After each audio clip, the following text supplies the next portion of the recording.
लाग्नेछु। उहाँहरूको कुरा दोहोऱ्याउन चाहन्छु कि ममा कुनै स्वार्थ लोभ लाभको पदको अवसरको पदको मलाई कुनै आवश्यकता छैन। म नेताहरूको अगाडि भन्न चाहन्छु मलाई कम्युनिस्ट पार्टीले जिम्मा दिएको छ, तर मलाई लाभ र अवसरको पदमा 1 नम्बरमा मलाई कहिल्यै नराख्नु, सबैभन्दा लास्टमा राख्नु होला। म यो यहाँ नेकपा एमाले मोरङका पूर्व जिल्ला सचिव रुपेश खतिवडा कमरेडलाई आजको कार्यक्रममा छोटो सम्बोधन गरिदिनुको निम्ति म हार्दिक आग्रह गर्न चाहन्छु। यहाँको बिचमा पस्किन सक्दिनँ, तथापि पनि म आज स्टेजमा उभिएको छु। किन नेपाली कम्युनिस्ट पार्टी, किन नेकपा एमाले होइन, यो विषय त मैले कम्तीमा आज यहाँको बिचमा भन्नै पर्छ।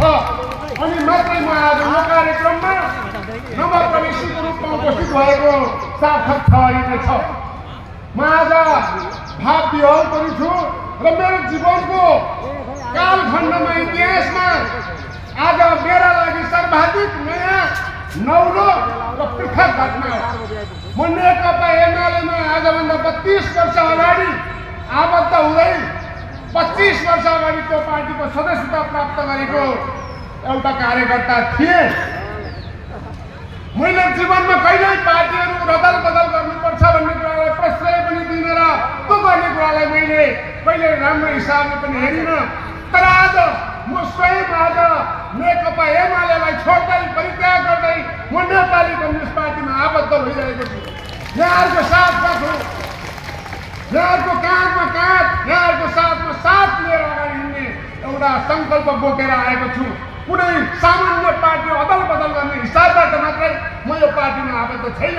त्यो कुरा के त, म श्रमजीवी सर्वहारा वर्गको प्रतिनिधित्व गर्ने कम्युनिस्ट पार्टीमा हिजो बच्चादेखि लागेको मान्छे, जबसम्म त्यो पार्टी कम्युनिस्ट नीति सिद्धान्त र विचारमा अडिग थियो, त्यसको वकालत गर्थ्यो, त्यसको नीति विधि र पद्धति अनुसार पार्टी सङ्गठन चलाउँथ्यो, त्यो बेलासम्म त्यही पार्टीमा थियो। तर विगत 3 वर्षदेखि मैले त्यो पार्टीको यो जिल्लाको कार्यकारी तहको जिल्ला सचिव मैले स्वेच्छाले राजीनामा गरेँ, किनकि त्यो पार्टीमा नीति हरायो, विधि हरायो, विचार हरायो। त्यहाँ एकै व्यक्तिको मनोमानी चल्न थाल्यो।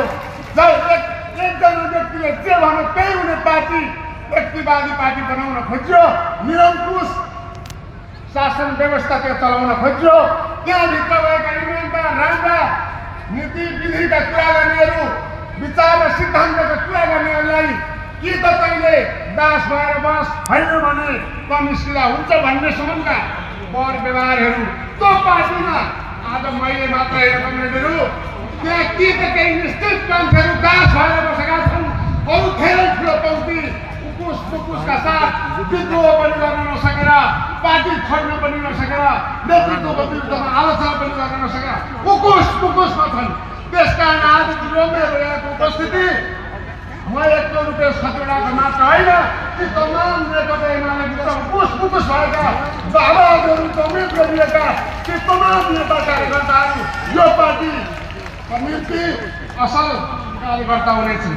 म त्यही नेतृत्व गर्दै आज यो पार्टीमा आएको छु र मलाई विश्वास छ यो पार्टी साँच्चीकै नेपालको एउटा आम श्रमजीवी सर्वहारा वर्गको र आम धनको तीर्थानुमतलाई प्रतिनिधित्व गर्ने एकमात्र सच्चा र असल कम्युनिस्ट पार्टी यो हुनेछ, नेतृत्वले यसलाई बनाउनेछ। त्यो आत्मविश्वासका साथ हामीले त्यो अभियानमा साथ दिनका निम्ति कम्युनिस्ट पार्टी बचाउने र बनाउने र देशमा कम्युनिस्टको शासन सत्ता ल्याउनका निम्ति हिजो 75 मा नेकपा एमाले र माओवादी मिलेर 65% भन्दा बढी मत हामीले बालपन्थीको झारेका थियौँ। त्यो मत अहिले पनि कायम छ, घटेको छैन, बढेको छ।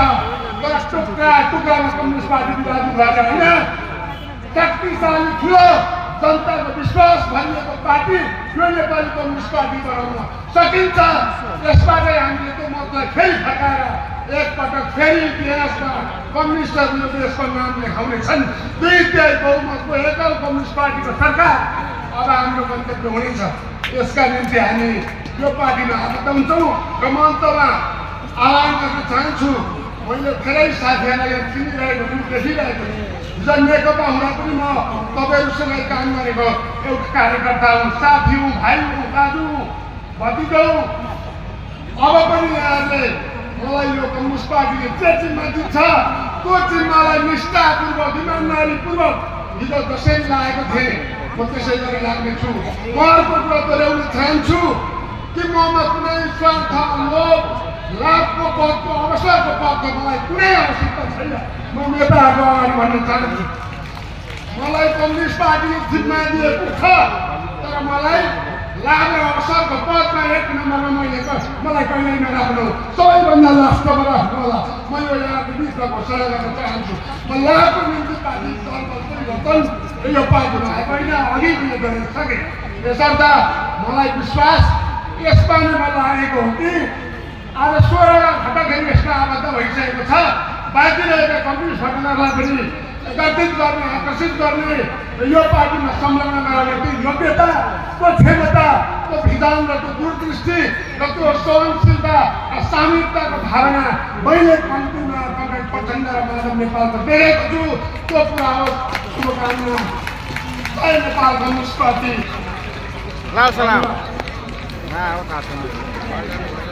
धन्यवाद छ रुपेश खतिवडालाई। पुनः म रुपेश खतिवडा र राजकुमार लिम्बू आगामी दिनमा थुप्रै हजारौँ हजार पार्टीमा सहभागी हुन लामबद्ध